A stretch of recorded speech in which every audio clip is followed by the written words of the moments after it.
about smartphones and password them, especially for the behavioral health clients and for the clinicians.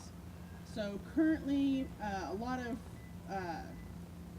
insurance companies and clinicians take a file on their client about when there was their last visit, what is their diagnosis, what's their date of birth, all the identification information that is really bad for like identity theft if it gets stolen. So on the computer kind of has the same information, but on smartphones you can use the same type of information but password protect the smartphone so that it actually creates more of a secure line and there won't be as easy as to hack. A good example is a behavioral health company that I used to work for. They would call into the call center and the administrative assistants would let them know what the client's diagnosis was, what the client's last time they were seen, what was talked about at that meeting, and then the clinicians would write up all their stuff on paper and then bring it back to the office, and then they would type it all back in. So it's kind of redundant, and a quicker way to do that is to take your smartphone and actually access the network.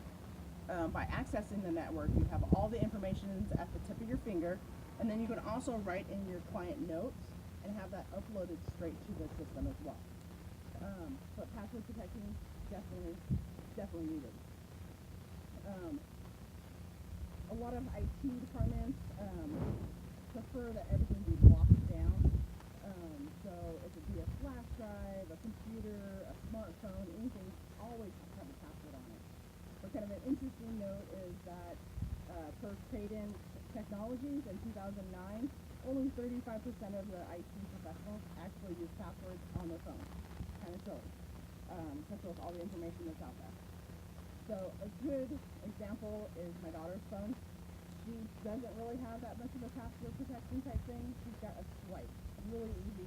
Anybody could steal this phone and go, turn it on, and go, swipe.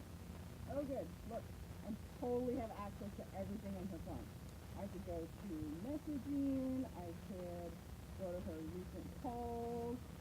A fun one is that I could go to Facebook and actually get on her Facebook page and look at messages there. I could post different things on Facebook, and I could ruin her life.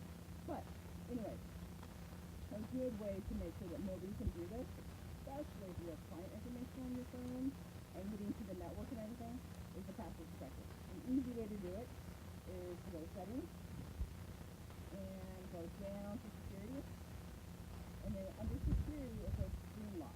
You've got slide. That's the really easy one. You never want that one. So you can have none. You can have slide, which is face unlock, which is kind of a cool little feature that Galaxy has.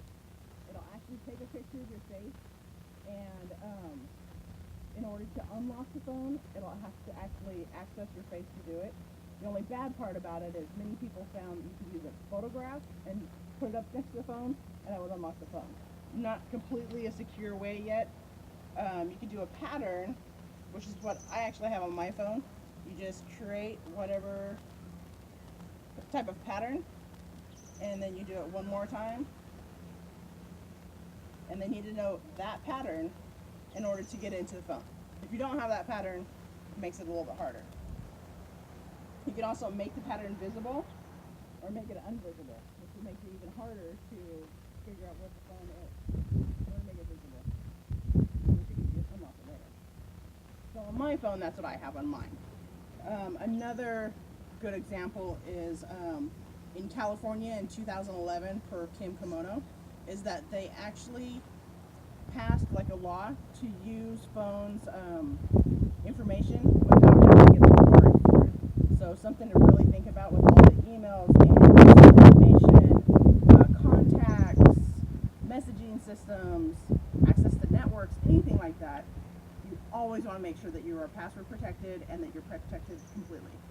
Something extra that I have on my phone, so to get into my phone, I have to do the whole unlock screen, and then also something I have because I want to make sure that my stuff is protected is anytime to get into my messages, it brings up another screen. to get into those messages, I have to know my 4-digit PIN in order to get into the messages. So, something to think about, and something that is very, very good for everything. Thank you, and hope to see you again.